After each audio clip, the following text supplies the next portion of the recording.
So after passing my check ride last weekend, I thought I'd go back to beginning with my first video here, which didn't have any audio anyway, and where I was first learning to hover, and just give some reflections on my private pilot helicopter training.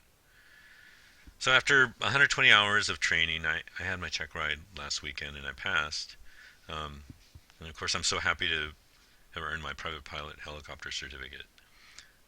I feel that the 120 hours was about right for me to be comfortable enough to take my check ride, even though my CFI felt that I was ready at maybe around 80 hours.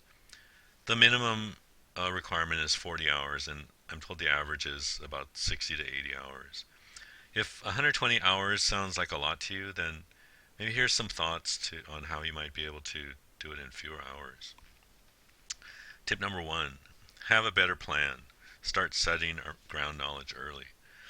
When I first started, I didn't really intend to get a license. I just wanted to see if I could hover. After I learned to hover, one thing led to another, and soon I was ready to solo. After my solo, my CFI asked what I wanted to do next. I said, well, let's see how far I can go towards a license. Soon, all my requirements were done, but I had not been studying ground. For the rest of my training, my ground training would be behind my flight training. So, tip number one is, start studying the ground early. Tip number two, practice attitude flying. So, although I was introduced to attitude flying somewhere in the middle of my training, it was not really emphasized. Only after being shown the importance in cruise flight and in auto rotations did I see how important it is, and I should have been practicing this all along. Tip number three, try to complete your training with one CFI. Um, so, in the end, your CFI is going to have to sign you off or endorse you for the check ride. So try not to spread your training over a long period of time, because if you have a young CFI, they're eventually going to move on in their career. At first, I only flew like once a month, and then once a week, because my CFI said they weren't going to endorse me to solo unless I flew at least once a week. But I never flew more than once a week.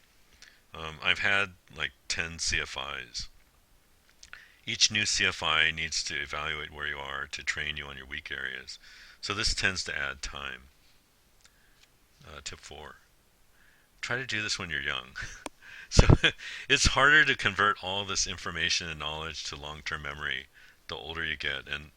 And processing all this information takes longer on the ground and in the air. So I mean, if you're looking at this and thinking about whether you should do it when you're young, yeah, you do it when you're young.